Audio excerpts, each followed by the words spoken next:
Salut tout le monde, c'est Bianca. Avant toute chose, je voulais vous remercier pour tout votre soutien parce que ça fait bientôt 1 an que j'ai posté 2 vidéos sur YouTube et vous avez été nombreux à m'envoyer du love.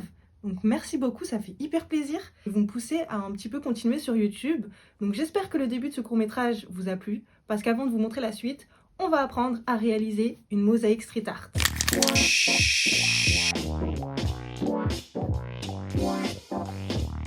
Donc comme je viens de vous le dire, on va apprendre à réaliser sa propre mosaïque street art, un peu comme celle-ci, que j'ai accrochée sur le mur de ma chambre, sauf que là, on va se faire le plaisir de l'exposer dans Paris. Oh my god!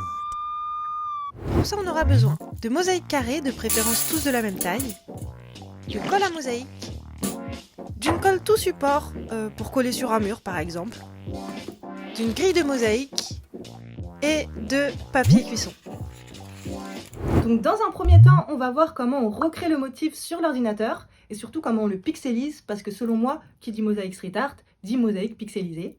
Dans un second temps, on va passer à la création manuelle où on va reproduire le motif en mosaïque. Et en troisième partie, on va enfin pouvoir regarder la fin de ce court-métrage dans lequel on va exposer la mosaïque dans Paris. Comme d'habitude, je vous mets en barre d'infos le timecode de ces 3 parties pour que vous puissiez zapper tout ce qui ne vous intéresse pas. Et on peut passer tout de suite à la création. Donc ce que je fais dans un premier temps, c'est que je viens redessiner mon motif sur l'ordinateur. Le logiciel qui permet de faire ça s'appelle Adobe Illustrator. Mais là, je vous avoue que je suis sur Pages parce que c'est un logiciel gratuit et pour ce que j'ai à en faire, c'est largement suffisant.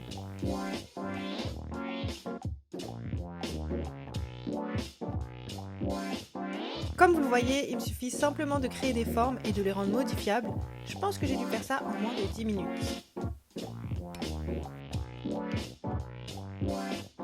Mon motif redessiné, je vais maintenant pouvoir le pixeliser pour lui donner, comme je vous le disais, un effet street art, un peu comme on peut voir partout dans Paris. Pour ça, j'utilise un logiciel trop stylé qui s'appelle Minecraft Image Converter.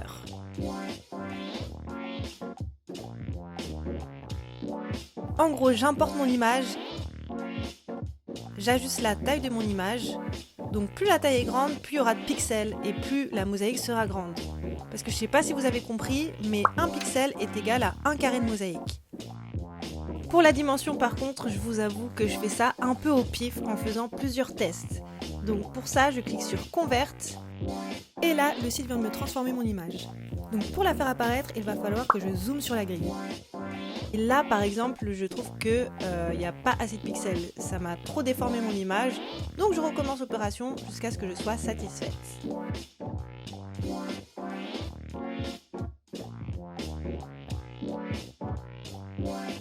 Voilà, là j'ai augmenté la taille de l'image par exemple. Donc là, quand j'aime bien, je clique sur Save as PNG. Et là, une page s'ouvre avec une vue d'ensemble de ma mosaïque. Ensuite, je retourne sur Pages, Illustrator, Photoshop, Word ou tout ce que vous voulez et j'y glisse mon image. Je ne sais pas si vous aviez compris, mais le motif qu'on vient de redessiner et qu'on vient de pixeliser, ça va être notre calque pour notre mosaïque. Donc c'est sur ce calque qu'on va pouvoir déposer nos morceaux de mosaïque. Et pour que le calque soit valable, il faut qu'il soit de taille réelle. Et pour qu'il soit de taille réelle, il va falloir qu'on crée un repère. Là, je vais créer un repère. Donc pour ça, je mesure la taille d'un de mes carrés de mosaïque pour le recréer sur l'ordinateur. Par exemple, là, mon carreau mesure 1 cm sur 1 cm. Donc je recrée ici la dimension exacte de mon carré.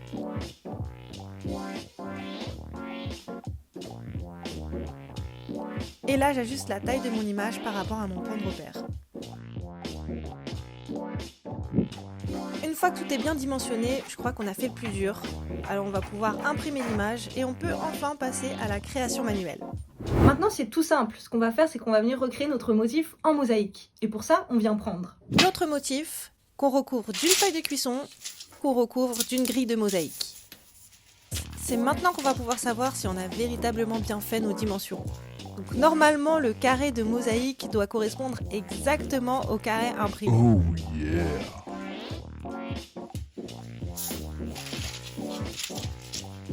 Et là, il n'y a plus qu'à coller avec la colle spéciale mosaïque.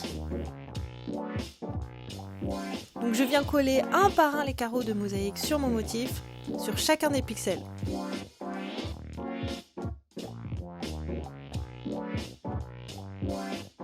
Comme vous pouvez le constater, le mieux aurait été de prendre un papier cuisson blanc pour laisser plus de transparence, parce que là je vous avoue que je n'y vois rien.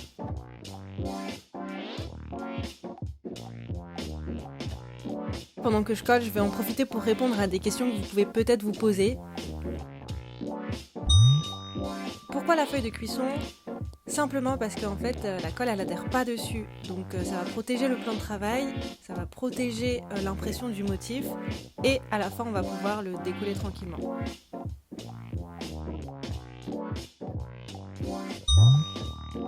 Pourquoi on le fait sur une grille de mosaïque ? En vrai vous pouvez le faire sur n'importe quel support, sur du bois, sur du carton, du plexiglas. Même un vieux meuble par exemple, ça peut être hyper sympa de faire de la mosaïque sur des meubles anciens. Moi pour le coup j'ai choisi la grille parce que je veux l'accrocher sur un mur, donc c'est ce qu'il y a de plus léger et de plus discret. Si vous êtes encore là après presque 7 minutes de visionnage, c'est que peut-être que cette vidéo vous plaît.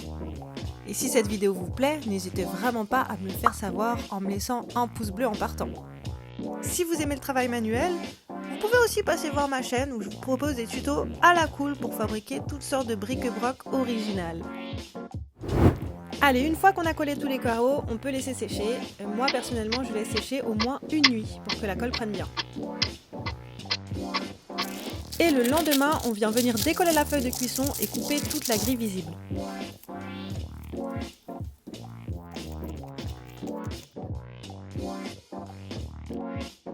Quand ce travail est fait, il ne nous reste plus qu'à appliquer la colle tout support sur le dos de la mosaïque et de la coller sur la surface que l'on veut.